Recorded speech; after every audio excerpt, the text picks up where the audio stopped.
Well, we have previously seen the rendered images of the Google Pixel Fold, but today's video shows us the best view yet of the Google's first foldable smartphone, the Pixel Fold, though it does skip on some details. After all, it's not a review, so what you can expect. But the video was posted by a developer and the video agrees with the previous reports as well. So the likelihood of its being real is really high. Now the inner screen has a large top and bottom edges just like the rendered images by John Prosser, with the top one containing one selfie camera. I don't know why the bottom bezel is there.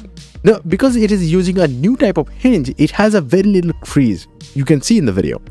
The device folds flat, which also kind of confirms that it uses a water drop hinge.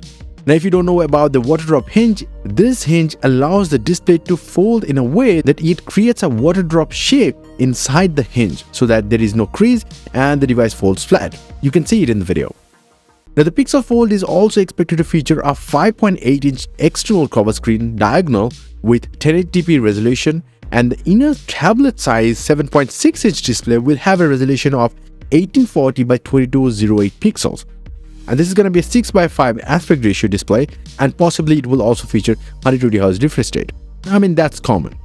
Unlike the portrait-oriented display found inside the Galaxy Z Fold 4, the Pixel Fold will be much more landscape-oriented. You can see it here, kind of like the Oppo Find N2 Fold. And the first foldable Pixel will also sport the Samsung's new M13 display material set. Now, if this turns out to be true, the Pixel Fold will actually be the first to use this technology. Surprisingly, Samsung is planning to stick with the M12 display material set for the Galaxy Z Fold 5, the upcoming one, and the Z Flip 5 as well. Now, that's not only it. In addition, the video also reveals the actual fingerprint sensor, the volume control buttons, and just a portion of the edge of the camera bar. I mean, it's a really different type of camera bar. Now, the Pixel Fold camera was also revealed by the same developer, found inside the code of the Android 13 beta. Now, the code reveals that Samsung 10-megapixel 3J1 sensor for the telephoto lens and the front-facing camera on the cover screen, and a Sony 64-megapixel IMX787 primary camera, IMX386 12-megapixel ultra-wide-angle camera, and 8-megapixel IMX355 sensor is located above the inner display. So there is also an 8-megapixel camera. But the best part is that the 64-megapixel IMX787 sensor is the Sony's new flagship sensor. Google has some software magic on top of that, so it's gonna be crazy good. I mean, it's gonna be better than the Galaxy Fold, I guess. In terms of size though, as I said, Pixel Fold will fall between the Oppo Find N2 Fold and the Galaxy Z Fold 4.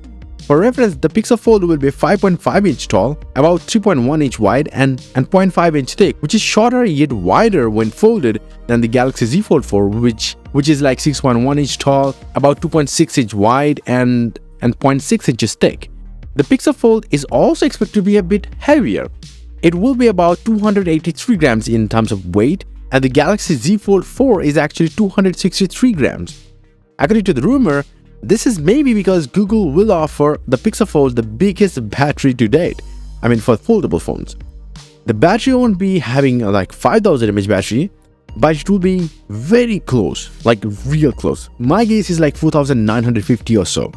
However, according to CNBC reports, it may be large enough to offer a battery life of 24 hours. That's really good. It will also pack 12GB of LPDDR5 RAM across all configurations, and there are going to be 2 color options and 2 storage options, 256 and 512GB in either chalk, I mean white, or obsidian/black color options. The first generation Pixel Fold will also have the Tensor G2 processor that will provide enough power, which is fine by current Google's chip standard, but it is still not as fast as the 8 Plus Gen 1 of the Z Fold 4, the current model, or the 8 Gen 2 for Galaxy chipset that will power the Z Fold 5 or the Z Flip 5. But then again, you know that Google doesn't care about the performance anymore because they think the performance is enough nowadays. It's just all about the AI, and that's where this chip will excel at again. Now, if you really care about the battery life though, which Google will reportedly rate at 24 hours or up to as much as 72 hours in low power mode, that will be another new thing. And that definitely sounds a significant advantage over the Galaxy Z Fold 4, at least the current model. Now, the whole Google Pixel lineup, the Fold, the 7a, the cheaper model, and also the interesting Google Pixel tablet are also expected to be unveiled on 10th of May at Google's I/O event. And John Prosser says that Google is planning to release a teaser next Wednesday, 26th of April. Interesting. I will definitely keep an eye on that one. You can subscribe this channel or you can come back later. So when it's gonna go on sale? Well, it's 27th of June. Yeah, you have to wait a little bit. Now, what could be the pricing of the Fold? Well, it's kind of guessing at this point. There is no proper leak for that. According to CNBC, it might even cost more than $700. But John Prosser actually says the 256GB model of the Pixel Fold will be priced at $1,799, like identical pricing of the Galaxy Z Fold 4, the launch price. And the 512GB variant will cost $1,920. That's weird, but yeah, it might not arrive in all the markets though, just like the Pixel Watch.